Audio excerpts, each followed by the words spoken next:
Now, a report on education funding in Nairobi County has revealed that Nairobi County has not considered education for students and vocational schools. Students from poor families don't get sufficient funding because the Auditor General and also the Budget Controller's report has shown that a larger part of the budget is directed to salaries rather than development. The truth of the matter is, we are supposed to be getting 16% of the funding from Nairobi County to education. But as it is right now, only 7% comes in. And like Director Leonard say, even that 7% does not reach the targeted groups. And so we've got a big gap.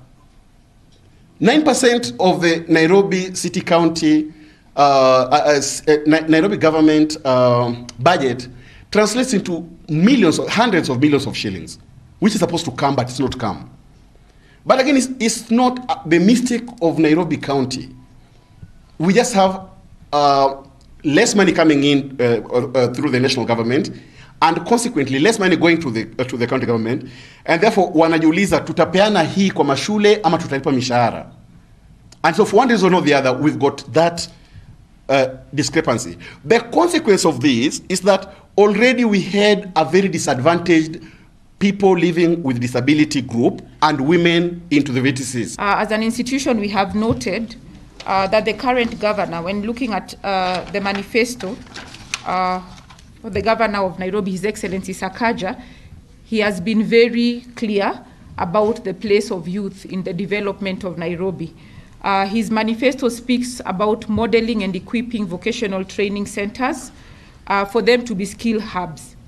The same manifesto speaks about training trainees in these institutions to be able to align to the job market and opportunities therein. His manifesto also speaks about adequately funding vocational training centers and equipping them with modern equipment. Therefore, as an institution, we felt it's important to give the current governor a baseline of the current status of the VTCs that he's coming to work in. Centers. Another challenge that we face is a perception of the community. They don't look at this as good institutions. They look at them as where failures go.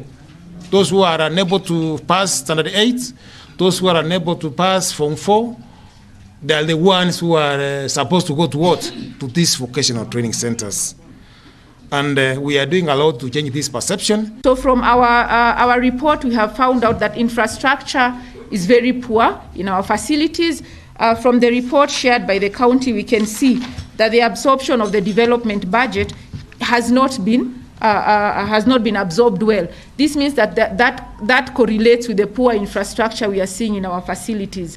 The other challenge that we also have is our VTCs they are not in a good state.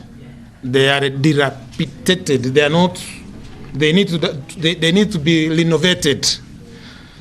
So that's another, and which makes them not attractive to our young people that come to what? To our vocational training centers.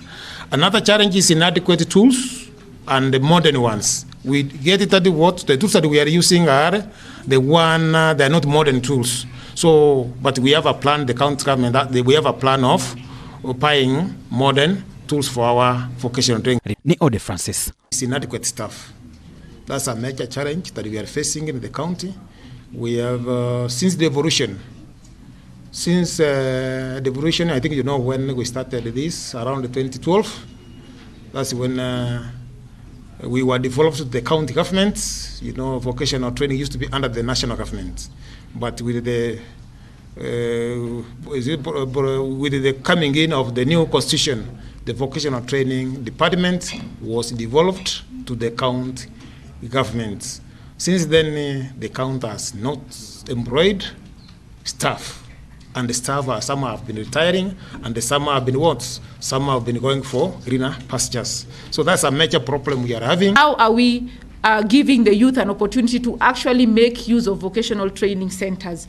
As National Taxpayers Association, we have undertaken a similar studies in Vihiga, Kisumu, and Nairobi. And we were with this study trying to encourage cross-county learning. So we borrowed and saw that from Vihiga, that county has a capitation fund of 15,000 per student being given. This is not so in Nairobi County.